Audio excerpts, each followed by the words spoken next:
देखिए कांतारा 2022 की मेरी फेवरेट मूवीज में से एक थी और अब जब कांतारा का एक तरह से सीक्वल बट प्रीक्वल निकल कर आया है कांतारा चैप्टर 1 तो ये 2025 की मेरी सबसे एंटिसिपेटेड मूवीज में से एक था। एंड आई हैव टू से एक जो मेरा सबसे बड़ा टेक अवे रहा इस मूवी को देखने के बाद was that कि ये इस साल की सबसे विजुअली स्ट्राइकिंग मूवी है जो मैंने इस साल देखी है और इनफैक्ट जो मैंने कई सालों में देखी है। जो सीक्वल बनाने का ऋषभ शेट्टी का डिसीजन था, it was actually very bold decision because उन्होंने कांतारा का डायरेक्ट सीक्वल नहीं बनाया which would have been the easy thing to do. उन्होंने इनफैक्ट एक प्रीक्वल बनाया है जहां पर ये जो स्टोरी है वो 450 टू 500 एडी के समय में सिचुएटेड है, जो कदम्बा डायनेस्टी के दौरान था, जो हिस्ट्री में कनाडा के सबसे पहले डॉक्यूमेंटेड यूजर्स थे। जो हमारे मेन कैरेक्टर इस मूवी के जो ऋषभ शेट्टी प्ले करते हैं वो कांतारा फॉरेस्ट की ट्राइब से आते हैं और कांतारा खुद तुलु कल्चर में एक इंपॉर्टेंट देवता भी माने जाते हैं। इसकी कहानी बेसिकली ये है कि कांतारा ट्राइब के जो लोग हैं उन्होंने मेहनत से किस तरह से एक सक्सेसफुल अपने आप को ट्रेडिंग कम्युनिटी में डेवलप किया, इंक्लूडिंग जो हीरो है इस फिल्म के, और किस तरह से उस समय के जो कदम्बा डायनेस्टी के राजा हैं वो इस ट्राइब की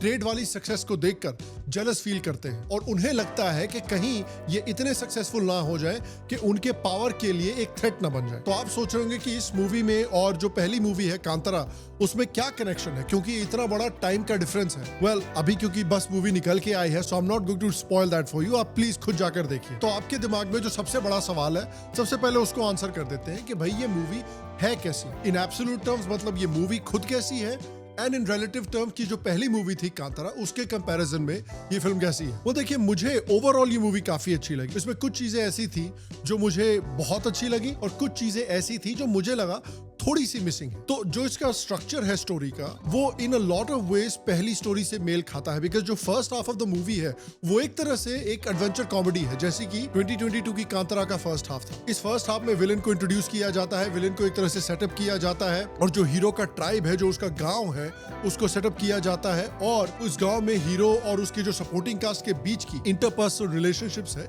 इसको भी इस ऑलमोस्ट एडवेंचर कॉमेडी के साथ सेटअप किया जाता है। अब कुछ लोगों को देखिए ये जो फर्स्ट हाफ है ये थोड़ा हिट एंड मिस लगा बट ऑनेस्टली मुझे अच्छा लगा। आई लाइक की कैरेक्टर्स को थोड़ा ब्रीथ करने का समय मिला, आई लाइक की कैरेक्टर्स को प्रॉपर्ली सेटअप किया गया और उनकी इंटरपर्सनल रिलेशनशिप को सेटअप किया गया। ऑल्सो इसका डाउन साइड ये है कि कुछ जगह पर स्टोरी एस्पेक्ट्स को थोड़ा सा स्किप कर दिया जाता है और ये इतना इंटरेस्टिंग एरिया है इंडियन हिस्ट्री का जिसके बारे में आई एम श्योर कर्नाटका के उस एरिया के बाहर बहुत लोग नहीं जानते, इनफैक्ट कोई भी नहीं जानता होगा। तो आई वुड हैव लाइक कि उस समय की जो दुनिया थी, उस समय का जो कर्नाटका का वो जो रीजन है उसको थोड़ा बेहतर तरीके से एक्सप्लोर किया जाता और दिखाया जाता audience. As a fan of history I would have like to see that. तो ये एक बात मुझे थोड़ी सी खनकी। दूसरी बात जो मे बी इस फिल्म की एक वीकनेस थी जो मुझे नहीं अच्छी लगी और वो था कि कुछ जो इंपॉर्टेंट एक्शन सीक्वेंसेस हैं उसमें थोड़ा ज्यादा ही कभी कभी ओवर द टॉप कर दिया एक्शन को। क्योंकि पहली मूवी आप याद रखिए मुझे इसलिए इतनी पसंद आई थी क्योंकि वो मूवी ग्राउंडेड थी। इनफैक्ट जब ये पहली मूवी ओवर द टॉप भी गई थी तो उसको इतनी ब्यूटीफुली तरीके से सेटअप किया गया था थर्ड एक्ट में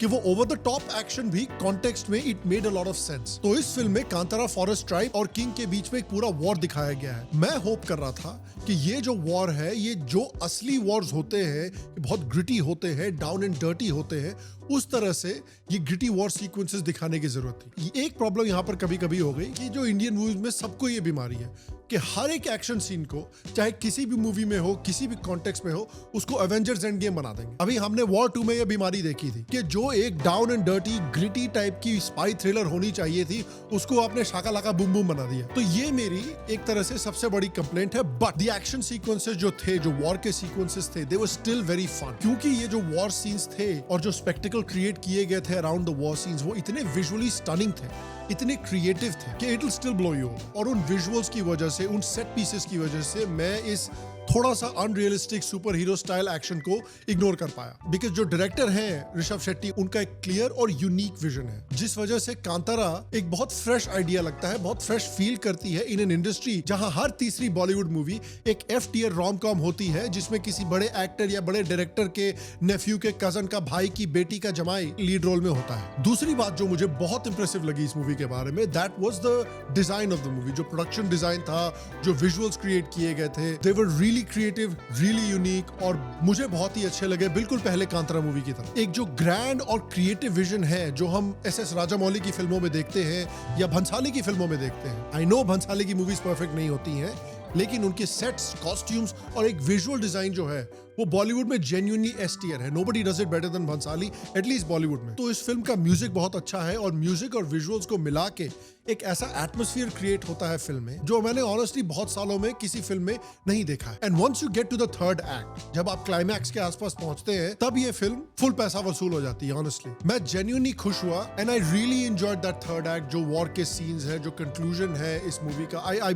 मुझे बहुत पसंद आया। आई रियली एंजॉयड इट और मैं जेन्युइनली खुश हूँ कि ऐसी मूवी एक बनी है। और मैं बहुत एक्साइटेड हूँ कि आज के जमाने में ऋषभ शेट्टी जैसे यूनिक फिल्म मेकर्स काम कर रहे हैं जो एक यूनिक विजन लेके आते हैं लोगों के सामने। एंड आई होप कि ये मूवी बहुत अच्छा परफॉर्म करे। आई होप कि ये मूवी आप भी जाकर देखें, आपको भी अच्छी लगे। And I am waiting very eagerly to see कि ऋषभ शेट्टी नेक्स्ट प्रोजेक्ट में क्या करते हैं। एंड जो खबर आ रही है अभी तक, that is also very encouraging कि कांतारा चैप्टर 1 का बहुत ही बढ़िया ओपनिंग डे हुआ था और ये मूवी एक सुपर हिट बनने की तरफ बढ़ चुकी है। डे 1 में नेट कलेक्शन इनका 60 करोड़ का हुआ है। वर्ल्ड वाइड कलेक्शन भी 85+ करोड़ का हुआ है। Second biggest opening for a Kannada film ever after KGF chapter 2। 6th highest advance booking of 2025 in India with almost 20 crore. 1 million से ज्यादा ticket sold on Book My Show within the opening day. Peak ticket sales was 76,000 tickets sold per hour. Initially slow advance bookings थी, लेकिन उसके बावजूद पूरी तरह से expectations को स्मैश कर दिया गया है। ट्रेड एनालिस्ट से कंफर्म किया है कि ये बहुत ही बढ़िया स्टार्ट है इस फिल्म के लिए और लोग एक्सपेक्ट कर रहे हैं कि इसका जो वीकेंड का परफॉर्मेंस है वो बहुत बढ़िया रहेगा because of the Dussehra holiday. और मूवी का लाइफ टाइम कलेक्शन प्रेडिक्ट कर रहे हैं जो एक्सपर्ट्स हैं कि अराउंड 500 से 1000 करोड़ तक जा सकता है और ब्रेक इवन रिक्वायरमेंट है 400 करोड़ वर्ल्ड वाइड। मतलब अगर ये क्रॉस हो जाता है तो officially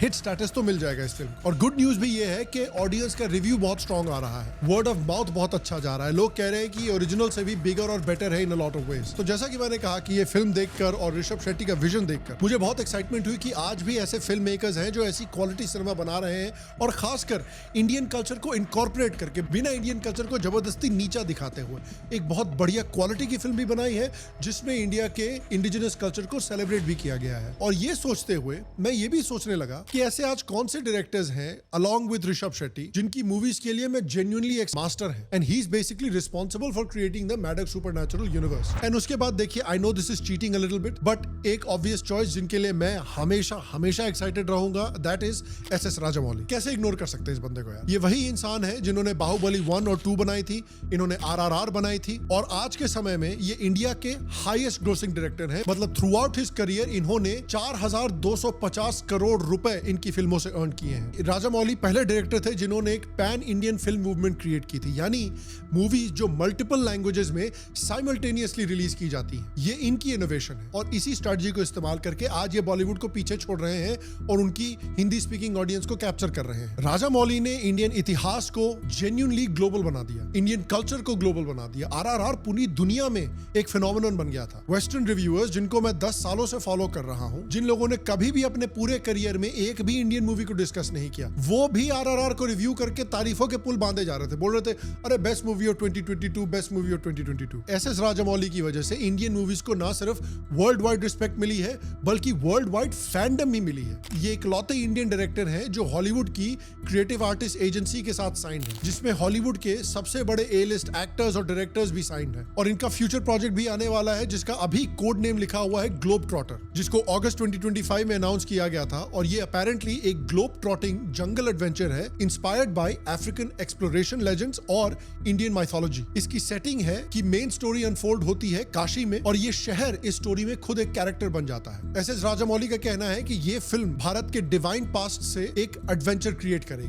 basically an Indian take on Indiana Jones, जिसमें अफ्रीकन फोकलोर का तड़का भी है। और ये आज तक SS राजामौली का सबसे बड़ा प्रोजेक्ट होगा, डिजाइन टू बी इंडिया का फर्स्ट ट्रूली ग्लोबल फ्रेंचाइज जो हॉलीवुड ब्लॉकबस्टर्स को राइवल करेगा और उनके साथ कंपीट करेगा, बट उसके साथ इंडियन कल्चर को, इंडियन हिस्ट्री को शोकेस करते हुए। और उसके बाद आता है सबसे इंटरेस्टिंग बात कि अपेरेंटली रूमर्स आ रहे हैं कि SS राजामौली ने एक 10 पार्ट की सागा / फ्रेंचाइज प्लान की हुई है इस ग्लोब ट्रॉटर फिल्म के बाद। और इस 10 पार्ट के सागा में हर एक पार्ट का बजट अपेरेंटली 1000 करोड़ रहेगा, यानी इस 10 पार्ट की सागा का बजट रहेगा between 15,000 to 20,000 crore. The most expensive franchise in Indian cinema ever. कुछ रूमर्स ये कह रहे हैं कि ये एक्चुअली महाभारत की अडेप्टेशन हो सकती है जो 10 पार्ट में निकालेंगे। और राजामौली सर, हाथ जोड़ के मेरी आपसे विनती है कि प्लीज अपने हेल्थ का ध्यान रखिए और अगर आप सुन रहे हैं तो प्लीज इस प्रोजेक्ट को रियलिटी बनाइए। I think I speak for everybody in India कि 10 पार्ट की Mahabharat movie series directed by S Rajamouli,